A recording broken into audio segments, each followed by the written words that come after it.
one rental at a time. And this is, of course, your daily financial news show. I think it is February 8th, and this is a great day to make some money. And probably even more importantly, let's try to be just a little bit better than yesterday.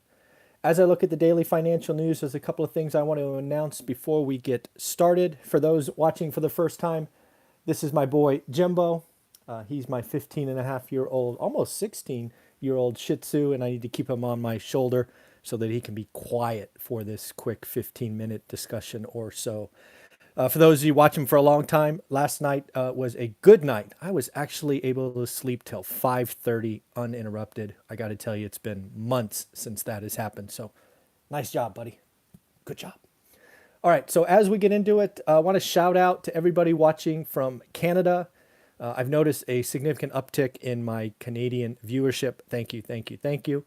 If you are from Canada and you have a channel that focuses on Canada real estate or investing, let's make some connections. I would love to talk to some folks in Canada to get a better feel of what's going on. I'd love to interview them on the channel, and let's just spread the goodness.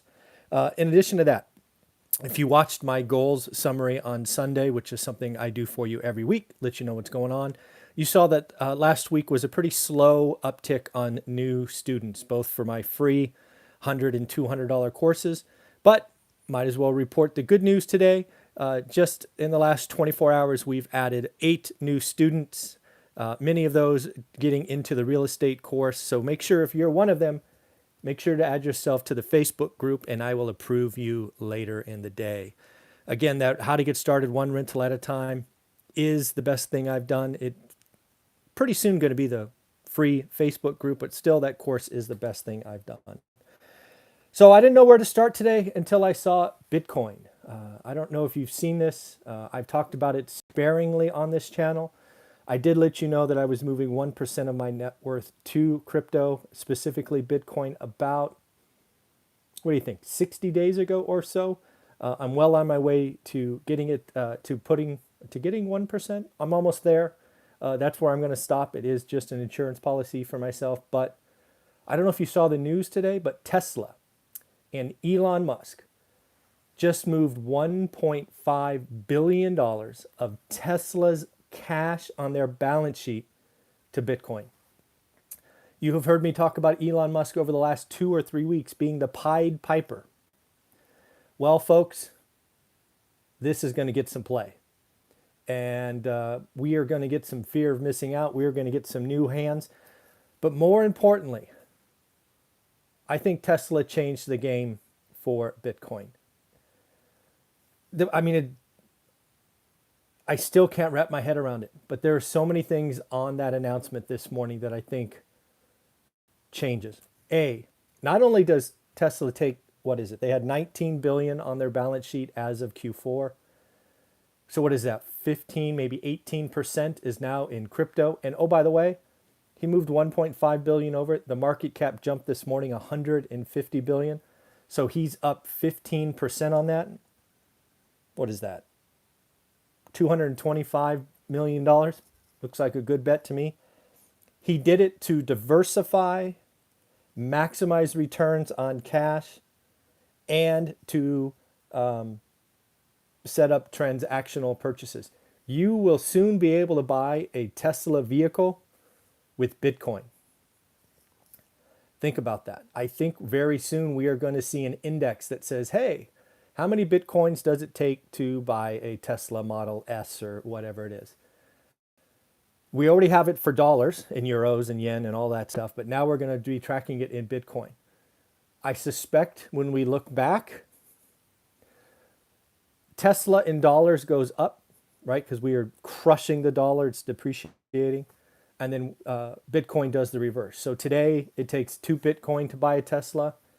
In a year or 2 or whatever, it's going to take a single coin and then half a coin. And it is just, it's amazing to see what happens. And more importantly, if we're using potentially Bitcoin to transact on purchases of $50, $60, $80,000 items, who's next? Tesla's doing it. Can you see Ford and GM going, yep, me too. Mercedes, me too. Porsche, me too. Heck, Ferrari, me too. This is coming. But more importantly, when does it leap out of autos? When does it go to other things like Caterpillar and John Deere and other big capital investment things? And then when you think about it as an accountant, it's just crazy to me how many people are going to look at their cash balance sheet and go, we have too many freaking dollars or too many freaking euros or too many freaking yen. Think about Apple. What does Apple have, like $300 gazillion in cash? What if Apple goes, you know what? Elon Musk is onto something. Let's take some of our cash balance, which is earning freaking zero, and let's just take 5%. I'm not saying that's going to happen, but that's where my mind goes.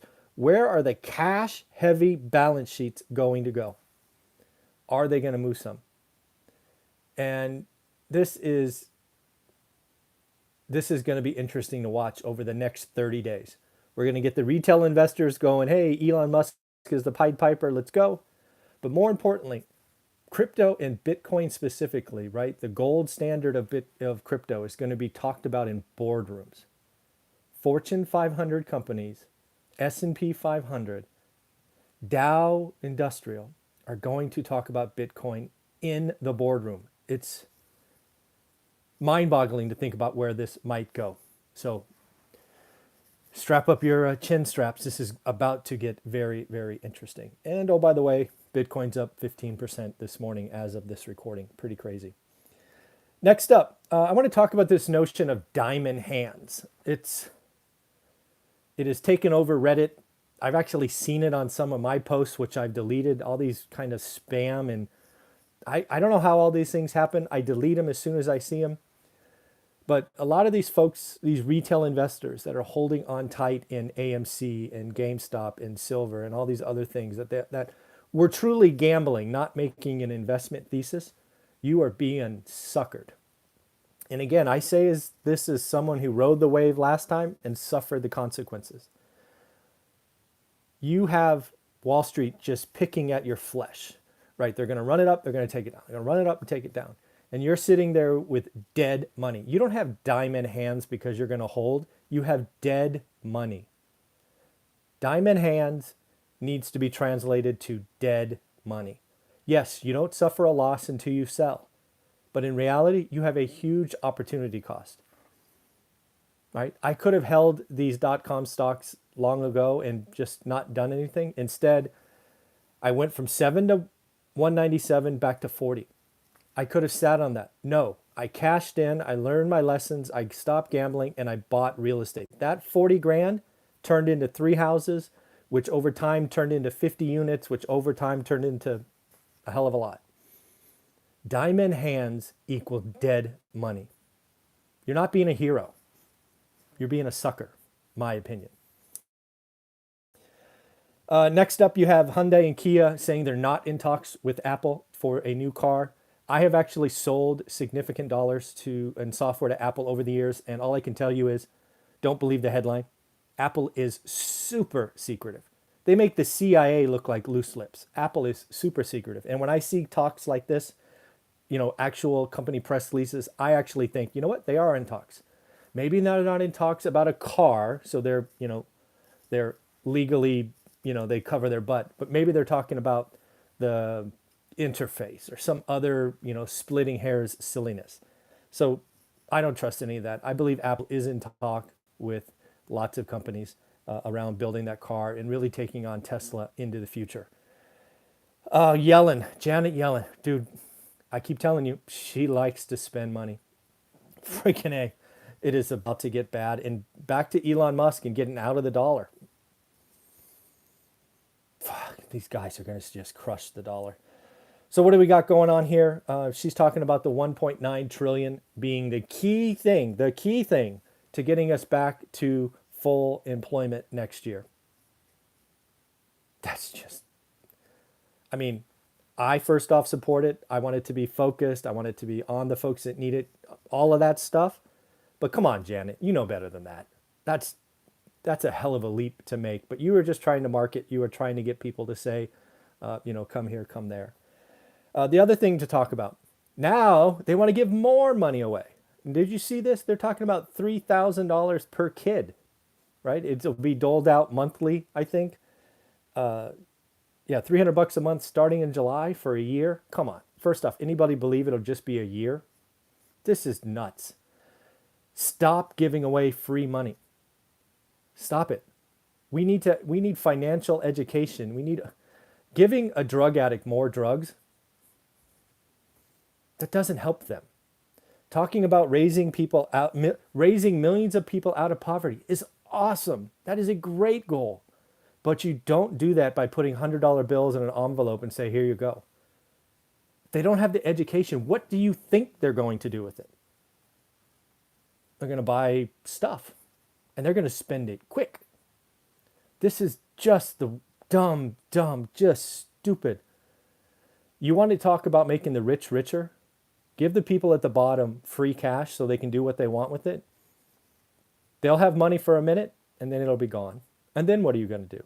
Folks, we have a financial education problem. Our school system sucks when it comes to money. It comes to investing, comes to spending. This is exactly why I created that second course. This is why if you don't understand needs or wants, this is why if you don't take your family's income statement and understand it monthly, you are screwed. I'm trying to help folks. But man, this is just dumb. Dumb. What else do I got for you today? Let's see. Yellen. Oh, unemployment. This is another sign that I think we are through the worst of it. But it's going to be one of those ugly marks. Long-term unemployment, defined as 6 months or more, is reaching a peak, reaching a cycle peak. Right now, the record is during the Great Recession. Right now, we have, I think it was 9 million people unemployed for 6 months. That's a real problem, right? These people are likely in retail, restaurants, hospitality, right? The industries that are just now starting to inch back. Right there, it's coming, but they got to help them. And those are the people I want to help. I want to help those people. If you have a job in the hospital, and we know this stuff from their tax returns. If you have a job in hospitality or vacation stuff. Or we know the industries. It's not hard. Let's help those people, right? If you worked at Disneyland, for example, and our silly governor, just idiotic person, still has the happiest place on earth closed, help those people. It's not their fault that our leadership is stupid and has kept the happiest place on earth closed for a year. Can you imagine those roller coasters just to take a total right turn? God, I hope they're running them because otherwise I don't think I'd ride one of their roller coasters. Those things, man, if they don't get action in grease, can they actually like break? Oof, frightening to think about. Next up, this is running a little long. I'm going to do a couple of videos later in the day. Of course, we have our first expert of the week in about 10 minutes. I got an article from the New York Times that you're going to want to come back for. I have the top 10 cities where rent growth and 10 cities that rents have declined. So I will tease you in a minute with just the top one for both, and then I will do a separate video because this is running longer than I would like. I apologize for my rant this morning, but again, it's a great day to make some money, getting a little better, but we have to understand the environment we are in. Just crazy times. So it's funny. We've been talking about this stuff for 6 months or so, and we nailed the first city. The first city with the largest rent decline. Man, if you are a landlord in this city, I feel for you. And I've actually said this city many, many times. Any guesses? If you're watching this on replay, hit pause and put your answer in. I'll give you 3 or 4 seconds. Let Jimbo say hi. Hey, everybody. All right. So yes, the answer is San Francisco. San Francisco, 27%. If you bought a building, if you're a landlord in San Francisco and you bought a building anytime in the last 3 years, unless you paid cash, you are losing money. Flat out losing money. We are going to see assets in San Francisco come up as distressed very, very quickly. You can't run a business where 27% of your revenue leaves. Probably another 25% is hard to collect. Ugh.